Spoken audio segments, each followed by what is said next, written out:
Hello dear students, welcome back to my channel Physics SPC CBSE sample paper 24-25 question number 31 का B part.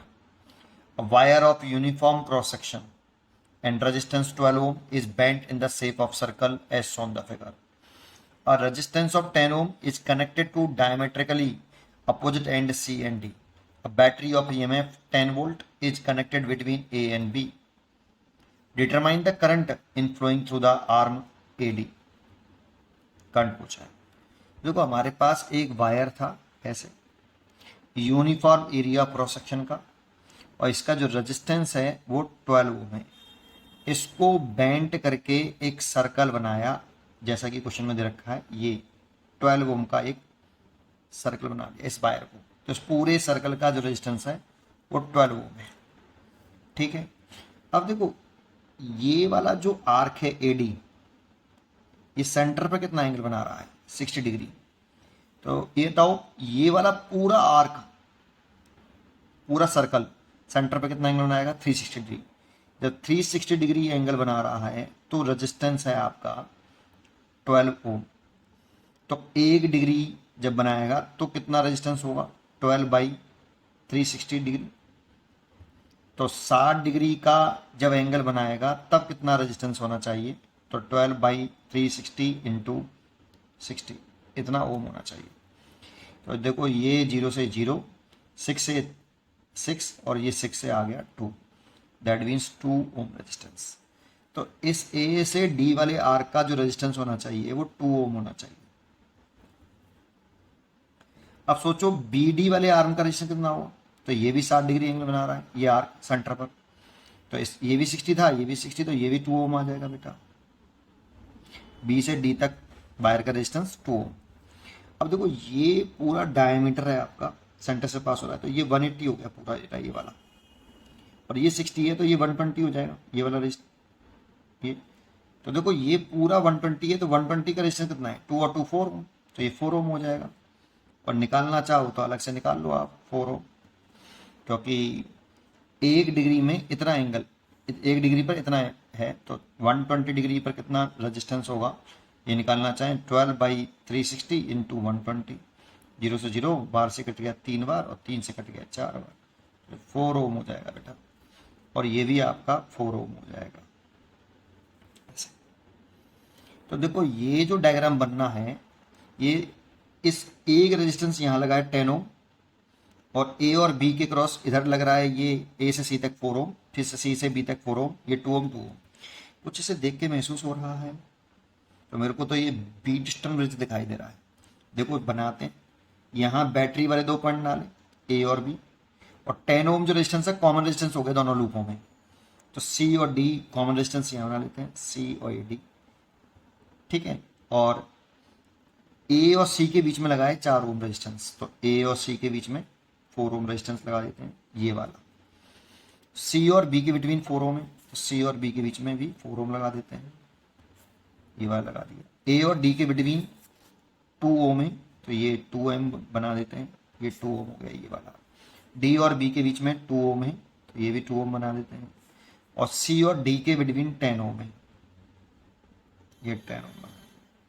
और यहाँ एक cell लगा हुआ है जिसका वोल्टेज 8 वोल्ट है.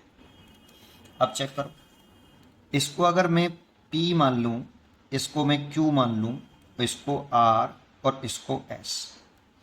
अपोजिट जो डायगोनल है अपोजिट साइड है जो ये वाली और ये वाली इन दोनों का अपोजिट का मल्टीप्लाई करो P और S का मल्टीप्लाई. तो P कितना है 4 और S कितना है 2 तो ये आया 8. और इन दोनों का मल्टीप्लाई करो एंड R और Q का मल्टीप्लाई करो अपोजिट जो है आपके इस ये दोनों का मल्टीप्लाई अपोजिट साइड का. तो 2 इंटू 4 ये भी 8. That is P S is equal to R Q. तो ऐसे भी लिख सकते हो इसको P अपॉन क्यू और R अपॉन S. मैं ऐसे कर लेता हूं कि हमेशा अपोजिट साइड का मल्टीप्लाई कर लूं और इन दोनों का मल्टीप्लाई अगर इक्वल आते हैं तो ये कंडीशन होती है condition of balanced Wheatstone bridge. तो ये बैलेंस व्हीटस्टोन ब्रिज की कंडीशन है. और बैलेंस व्हीटस्टोन ब्रिज में जो कॉमन रेजिस्टेंस है उसमें कोई करंट नहीं जाता, तो no current flow in arm C D, इसमें कोई करंट फ्लो नहीं करेगी, इसमें करंट जीरो रहेगी। और जब इसमें कोई करंट फ्लो नहीं कर रही तो सी और डी का पोटेंशियल सेम हो जाता है बेटा, तो potential difference zero, potential same. तो ये रेजिस्टेंस में कोई करंट नहीं आ रही, तो ये रेजिस्टेंस यूजलेस हो जाता है बेटा, तो ये यूजलेस हो गया। तो अब इसको सॉल्व कर लो बेटा, सिंपल डायग्राम बना लो। ऐसे बन गया ये डायग्राम, ये 4, ये 4 और ये 2 और ये 2, ये 4 ओम, ये 4 ओम, ये 2 ओम, ये 2 ओम, ये पॉइंट ए, ये बी और ये सी और ये डी। तो ए और बी से बैटरी लगी हुई है आपकी 8 वोल्ट की। अब हमसे एडी वाली ब्रांच में, एडी आर्म में करंट पूछ रहा है, ठीक है। तो देखो ये जो पोटेंशियल डिफरेंस है ये ए और बी के बिटवीन है बेटा, ए हायर पोटेंशियल पर है और बी लोअर पोटेंशियल पर है, that means this is a potential difference between A and B. तो देखो इसको हम रीड्रॉ कर सकते हैं कुछ इस तरह से, ये यहां से करंट चलेगी आई, तो इसमें दो पार्ट में डिवाइड होगी, इसमें I1 और इसमें I2, क्योंकि ये दोनों सीरीज में है तो इसमें करंट अगर I2 है तो इसमें भी I2 होगा, सीरीज में करंट सेम रहता है तो इसमें भी I1 होगा। तो I2 निकाल लो, काम खत्म। तो इसको देखो ये दोनों सीरीज में तो 4 और 4 8 हो जाएंगे, कुछ इस तरह से बना लो, 8 ओम सीरीज में, 4 और 4 8 और 2 और 2 4। ये 2 और 2 सीरीज में, तो 2 और 2 सीरीज में करेंगे तो 4 ओम हो जाएगा। ये कौन सा पॉइंट ए, ये कौन सा पॉइंट बी, ए और बी, और इससे बैटरी जुड़ी हुई है 8 वोल्ट की, दैट मीन्स ए और बी के अक्रॉस जो पोटेंशियल डिफरेंस है वो 8 वोल्ट है। तो देखो इस 4 ओम भी ए से और बी से कनेक्टेड है, तो 8 इस 4 ओम के अक्रॉस जो पोटेंशियल डिफरेंस है वो 8 वोल्ट, और 8 ओम के अक्रॉस भी पोटेंशियल डिफरेंस 8 वोल्ट। इसमें करंट कितनी है I2, इसमें करंट I1। भाई सीरीज में थे, ये दोनों सीरीज में है, सीरीज में कंबाइंड करने के बाद भी I2 ही रहेगी, सीरीज कॉम्बिनेशन में करंट कांस्टेंट रहती है ना भाई, तो ये दोनों सीरीज में है ना बेटा, इसलिए 4, तो जो करंट इसमें है वही इन दोनों में होगी, तो इसमें करंट निकाल लो।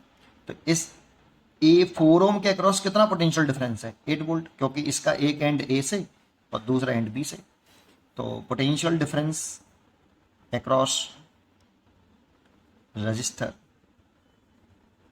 4 ओम, तो कितना VAB is equal to 8 volt.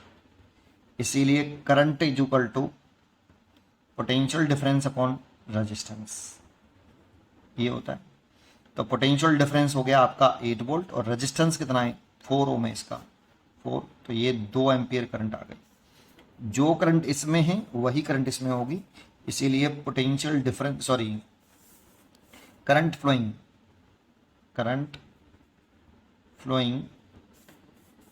Through